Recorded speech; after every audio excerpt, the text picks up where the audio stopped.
პოლიტიკოსები, აქტივისტები და ჟურნალისტები აცხადებენ, რომ ისინი დაიბარეს თბილისის საქალაქო სასამართლოში, სოციალურ ქსელში, Facebook-ზე გამოქვეყნებული სტატუსების გამო, რომელიც შეეხებოდა ქართული ოცნების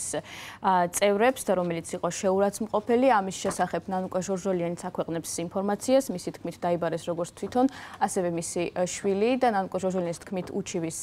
მარიამ ლაშხი Facebook-ზე გამოქვეყნებული პოსტის გამო, ასევე მარიამ ლაშხი უჩივის ეკატერინე მიშველაძეს, როგორც ის აღნიშნავს და აქვეყნებს კიდევაც სტატუსს, გაწოდებულ screenshots, რომლის თქმითაც შეიტანეს კიდევაც საჩივარი ეკატერინე მიშველაძის წინააღმდეგ, ამის შესახებ თვითონ წერს ის Facebook-ზე, ასევე ფედერალისტების ერთ-ერთი ლიდერი თამარ ჩერგოლეიშვილიც შეიტანეს მის წინააღმდეგ საჩივარი, როგორც სტაბულოს გვერდზე გამოქვეყნებულ ინფორმაციაში ვკითხულობს, მდინარაძისა და წულუკიანის შეურაცხყოფა არის მიზეზი, რის გამოც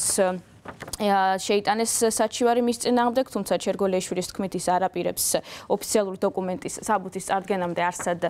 მისვლას, ასევე სამოქალაქო აქტივისტი Facebook-ზე აქვეყნებს screenshots, რომლის თქმითაც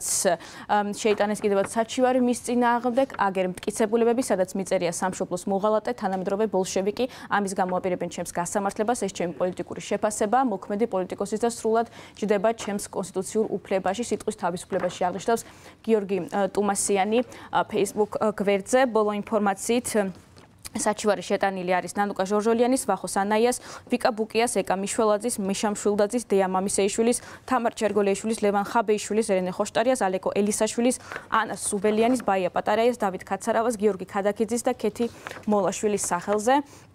ჟურნალისტებს და აქტივისტებს პოლიტიკოსების